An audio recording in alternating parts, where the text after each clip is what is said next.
Welcome to the Pulse with Peter B. I'm your host, Peter Biancamano. Let's get you to the pulse on everything you need to know. And we are here at the gorgeous W Hotel located at 225 River Street. And we want to thank them for hosting us tonight.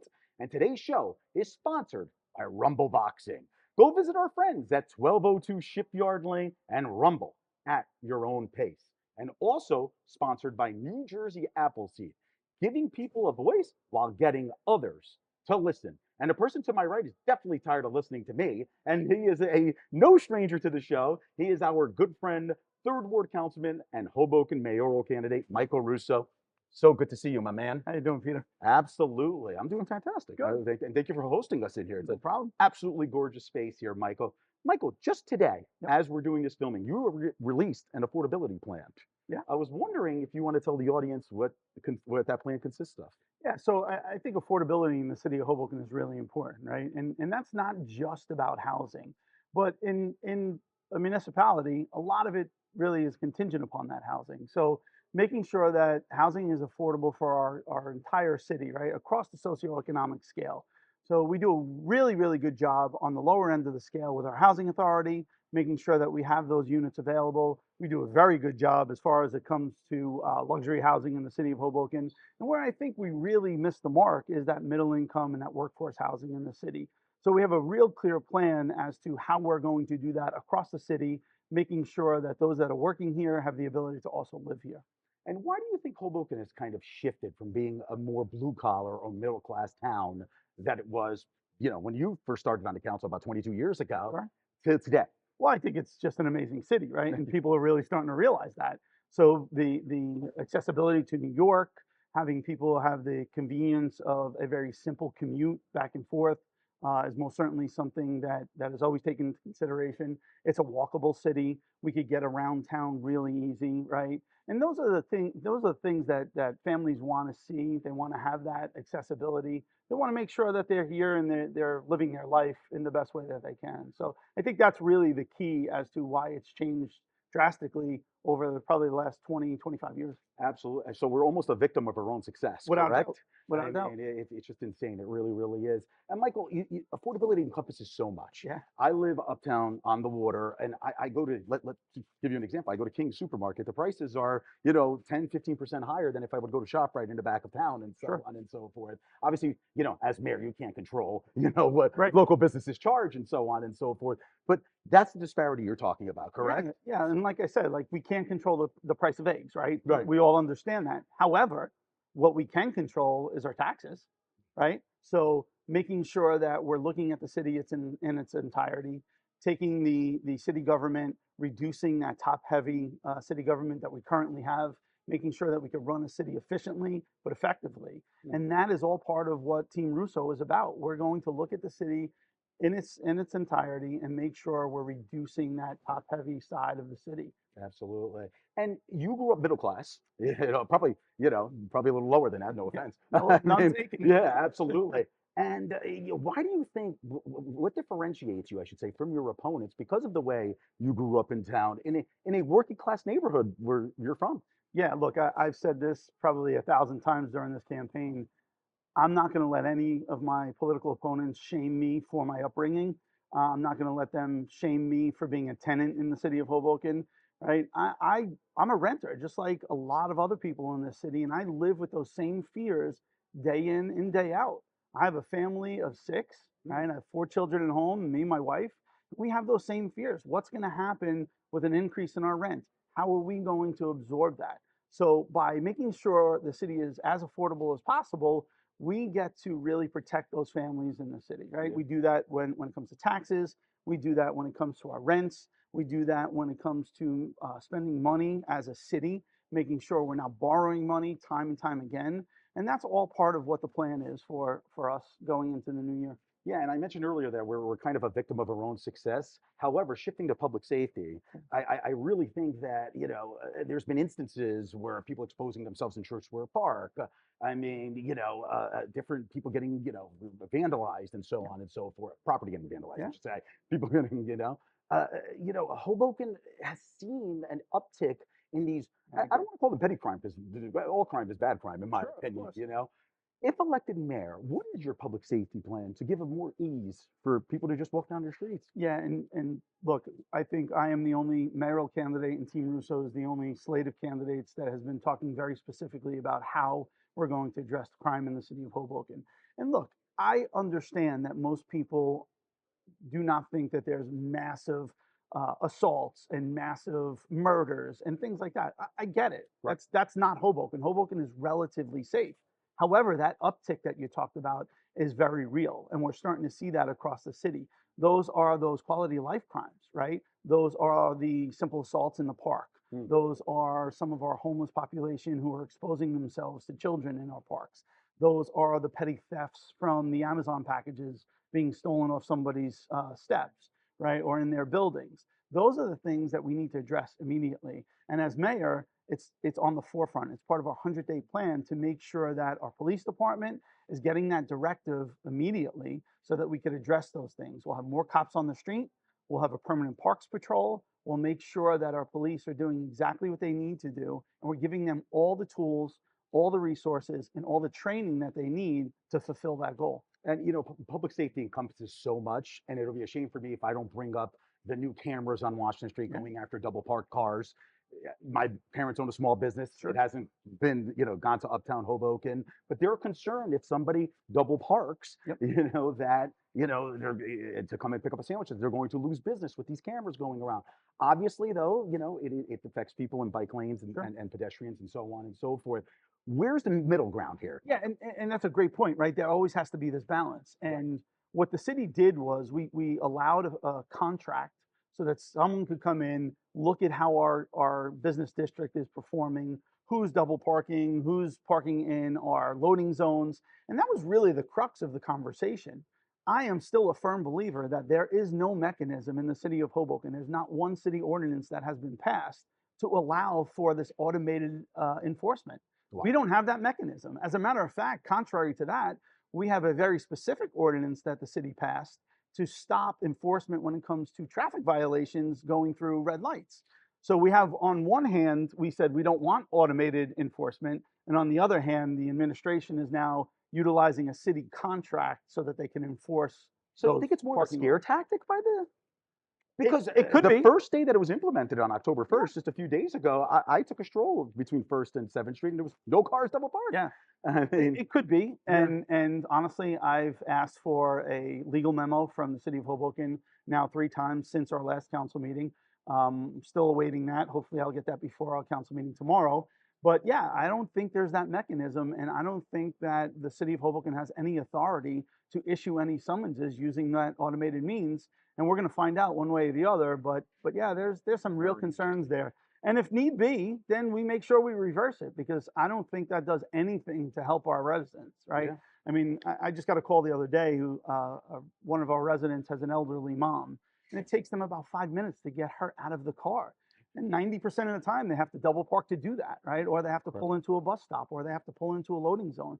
So there are some major concerns there. Now, we don't want to allow all these infractions across the city. So that balance is going to be really, really key. Unbelievable. Well, Michael, we have about 20 seconds to go. Sure. I was wondering if you want to tell the audience why they should entrust your vote on Tuesday, November 4th for the election, and your ballot number. Yeah, please. 1G on the ballot. Please vote Team Russo all across the board. We are the only team that's out there that's talking about real solutions, and we have this bold vision for what Hoboken should be and what it can be.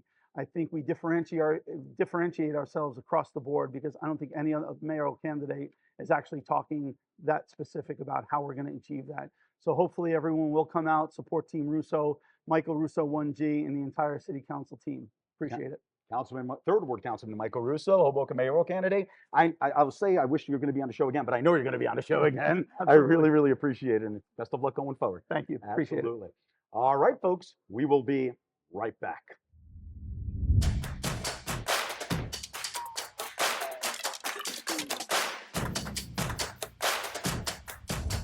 Peter Biancamano here, your hostess with the mostest of the Pulse with Peter B. Folks, don't forget to follow and like our Facebook, Instagram, and TikTok pages. We're constantly updating those platforms with cool stories and awesome reels. Also, you want to subscribe to our YouTube channel where we post all of our full shows, and you can also binge watch all of our previous episodes. And if you would like to contact us, feel free to reach out to our email address at thepulseofpeterb@gmail.com. We'll see you there.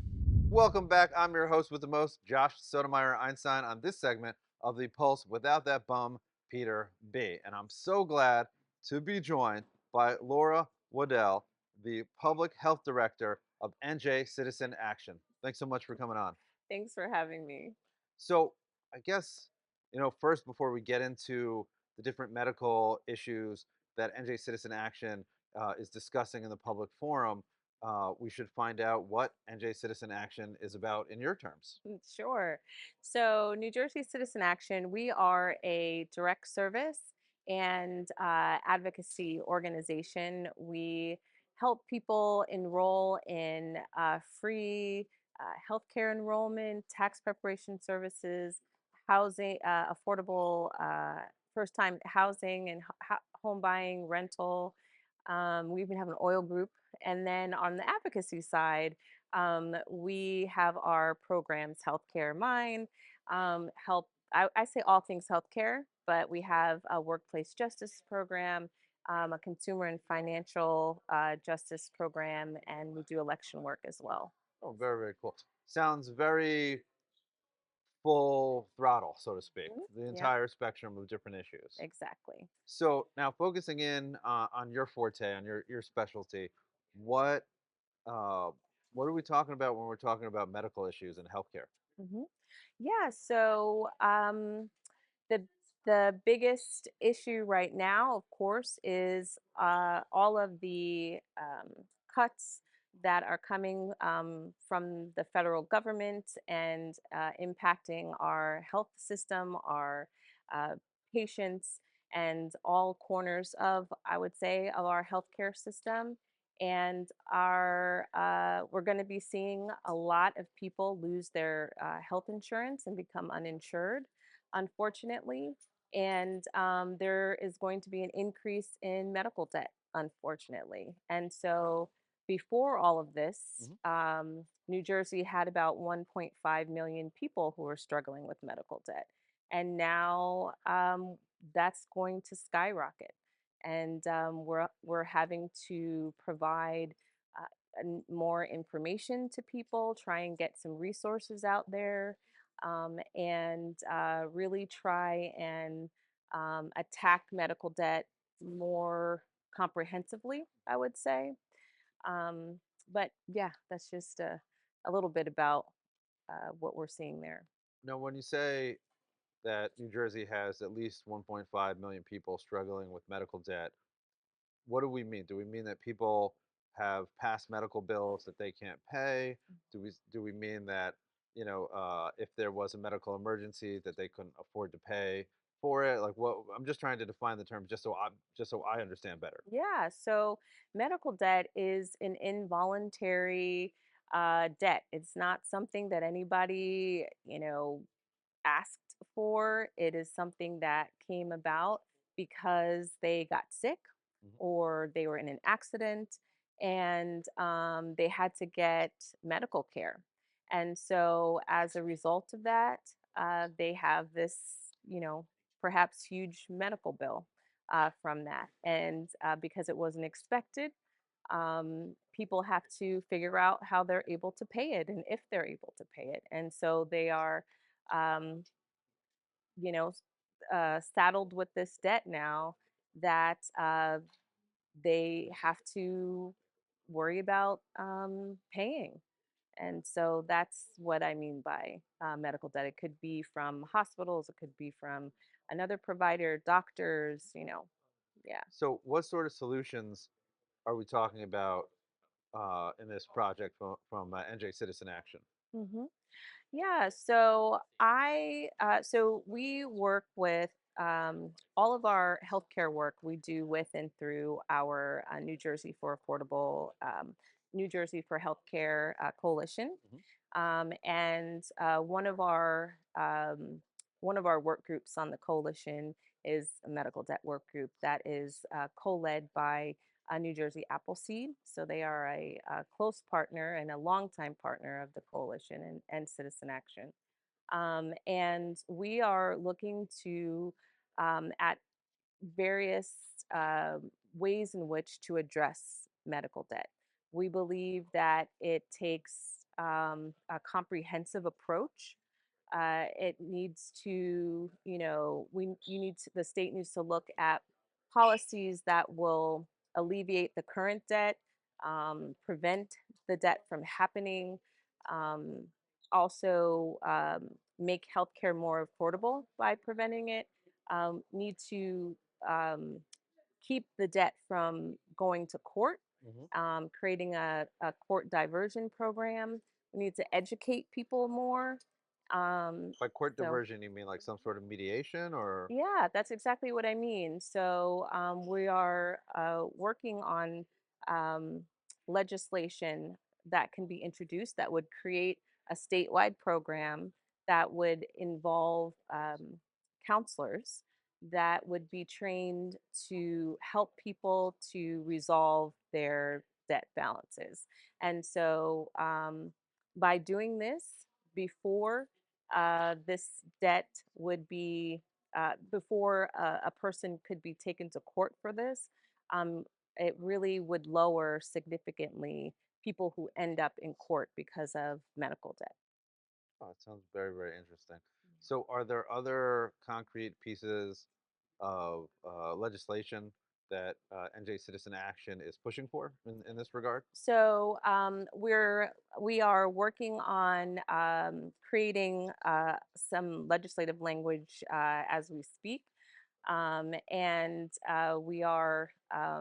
we have just last year um, uh, fought to pass the Louisa Carmen Medical Debt Relief Act, and that created a ban for most medical debt from being reported to credit reporting agencies. It also established a notification for um, uh, folks with medical debt that if they were to see that their medical debt was reported, Hmm. it that amount that was reported that they saw that's covered under the law, that would have to be voided. And so so that and um, that protection has to be communicated in all collection communications, and as well as um, it establishes a 3% cap on interest rates for medical debt, a prohibition on garnishing wages for people earning up to 600% of the federal poverty level. Hmm. And it also establishes some parameters around reasonable payment plans between providers and patients. So, some really good protections came out of that. And, thankfully, because uh, we lost some medical debt protections at the federal level since.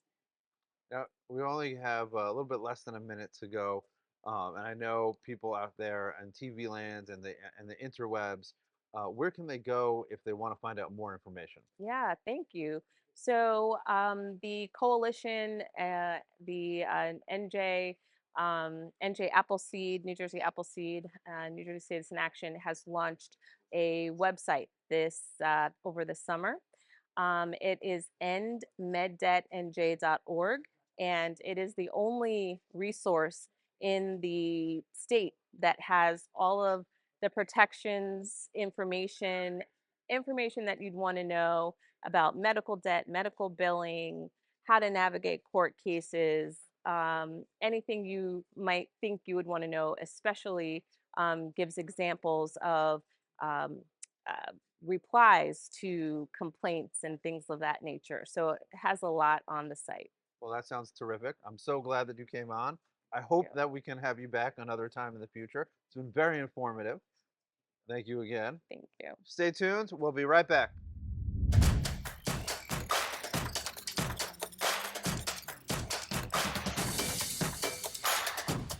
Peter Biancamano back with you. Folks, we have a new television home. After being on cable access for so long, we are now strictly on streaming. So download the Surge Sports and Entertainment TV app on your Roku TV or your Amazon Fire TV and catch our new episodes every Sunday at 9 a.m. We will see you there. Welcome back to the Pulse with Peter B. Peter Biancamano back in the host chair in a familiar place that we haven't been to in a while. And there's so much excitement in my voice because the person to my right, you have asked for her for 2 years. Yes, Dr. Pam, it's been 2 years. That's amazing. It's And embarrassing almost. she's hopefully back for the long haul. Yeah. And that is our good friend, the founder and CEO of Hudson River Care and Counseling, Dr. Pam Pater-Ennis. It is so great to have you back on the Yeah, show. it's so great to be here, Peter. Absolutely. So And with great to the see you. introduction, you flatter me. Yeah, well, listen, you deserve to be flattered, let me tell you. And there are two locations. I think it's important that we mention that is in Hoboken at 63A 8th Street and in Teaneck, New Jersey, the beautiful city of Teaneck, New Jersey, at 310 Cedar Lane. And why don't we start with that, Dr. Pam? Because we are in a brand new office here in the same building, Yeah. but 4 times the size of your older office. Why did you make the expansion? Well, it sort of just happened. Kind of how I operate, I think, always like when things present themselves, I go with it.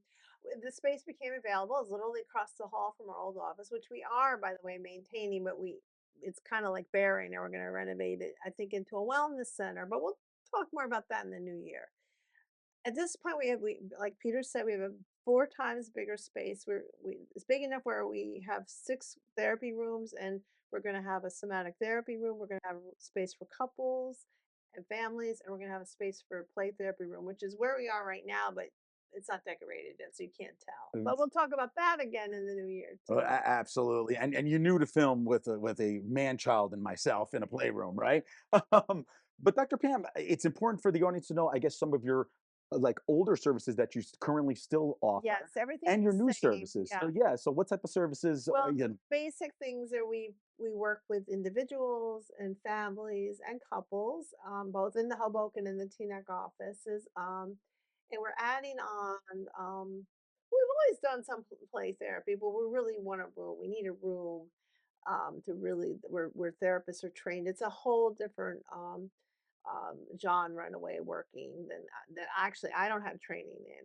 So we're going to create that, and we're also going to create more work. We would do a lot of work with trauma, as you know if you've been following me. So there's a lot of new research on creating like somatic space with sound and sensory items, and we're going to try to build that in, and also to work with children who are on the spectrum and all. So, but that again, we haven't built that yet, but that's going to happen in the new year. And that's we're also going to be offering in the new year ketamine services, which is something brand new that we're rolling out. oh, that is fantastic. And possibly even some nurse practitioners who are going to be able to prescribe, but kind of be watching for that because we're not ready to roll those services out yet. But so we really we have expanded and we're continuing to expand. So be on the lookout, folks. And folks, you know, we're going to be with Dr. Pam and Hudson River Care and Counseling every step of the way. You know, each month there will be a new feature on Yeah. one of the services that they provide here with her different clinicians, and we might even throw some family members in there, from what I understand. Yes, I think so. Exactly, Dr. Pam. But, you know, we're getting to that time of the year. It is October. I mean, where it's the holidays. Yeah. I mean, I guess they call it scary season or something like that. Like, Right, in clinical terms, a lot of I have had people coming to me with this week, like the leaves. Around here in New Jersey, we haven't had too much leaf changing yet, but there is a phenomenon called seasonal affective disorder where people do get more depressed in the fall. People who love summer, but it's also that anticipation of winter. It's an anticipation of holidays like Thanksgiving, even or Christmas, perhaps Hanukkah, but really for the majority of this country's focus is Christmas, and people get depressed because it's a phenomenon like you're around, you're supposed to be happy, and I'm not feeling happy. Maybe I've gone through a tragedy where I've gone through a loss recently. And by the way, we also do grief therapy. So that's something, if you need that, we can offer that And too. that's amazing. And Dr. Pam, it's interesting you say that because normally people start to feel a little, at least what I thought was that people start to feel a little more depressed after the holidays, in January and so on and so forth. But you're saying that it's just as normal that people start feeling depressed before. It's all different phenomenon, but I think in January you'll get the people like family members or spouses who have held on and they've been in crisis, whether it's due to substance abuse or Mm. domestic violence or maybe problems with their children. They will often hang on to those things till the new year just to get through the holidays. So we do see an uptick in intakes in the winter time Yeah, too. it's incredible. It really is. And Dr. Pam, it's important for the folks at home to know that Hudson River Care and Counseling has services for any type of depression or any type of trauma, whether it's holiday And season, again, from holiday season. if we can't, and if someone does need medication, we will refer them out. And like I said, hopefully in the new year, we're going to have our own providers to do medication. That's unbelievable. Mhm. Absolutely. And if people are watching at home who, haven't or a little maybe hesitant, to possibly come to, see a therapist or seek help, what do you have to Yeah. tell those people? Well, we have I think a very gentle intake staff and call the office, and we do also have telehealth. So if you really some people and some cultures too, there's a lot of shame around some cultures. I know in some Asian cultures, for instance, where they don't like to come in the office. They prefer telehealth, and sometimes it's just the convenience of it. So we really say we have like three sites. We have telehealth, and we're licensed in New York and New Jersey, so it could be anywhere in New York, anywhere in New Jersey, and we obviously have the Hoboken and Teaneck offices. But for children and couples, sometimes not necessarily, but really we prefer to see people in person. No, that's terrific. It really, really is. And again, do you want to maybe list your website and your phone number where people can make an appointment? Absolutely. My our intake phone number, and you'll probably get Elizabeth, our intake coordinator, on the phone. It's 201-541-8600, or look us up and you can look at the bios of our different clinicians. It's www.hudsonrivercareandcounseling.com. And we'll put that on your screen. I'm sure it's already on your screen because of our fabulous crew here. Mhm. Dr. Pam, we have a little less than 2 minutes. I wonder if you want to preview the audience of other services that you might be discussing within the next 2 months, whether that's next month, Yes, November, yes. We also yeah. we've done this, I think a couple years ago we did that. I'm gonna have a couple actually. Rebecca, who actually is my daughter, but she is a licensed social worker. Congratulations, Rebecca. Right? Yeah. Recently, Yeah. just graduated from Fordham with her master's in social work. But that being said, I have a lot of wonderful recent graduates. But her husband is a vet, and they're going to talk about their experiences as a family. Maybe the children being there, we're not sure yet, but about how it's been like when Marco has come back from his many deployments. He has had many deployments, 5 of them, I believe, and the experiences of PTSD and how to manage that. And then the December segment is going to be another clinician. Her name is Dr. Monica and Rebecca, who are Monica's spouse is also a vet, and they're going to share their experiences, and they want to start a support group for spouses of veterans, and they're going to speak to that. And you're going to have to stay tuned for that in November and December, and stay tuned to our social media platforms, and you'll see when those segments will air. But Dr. Pam, I can't tell you how excited we are to have you back on, especially during this time of year. I think it's important for the folks at home Yeah.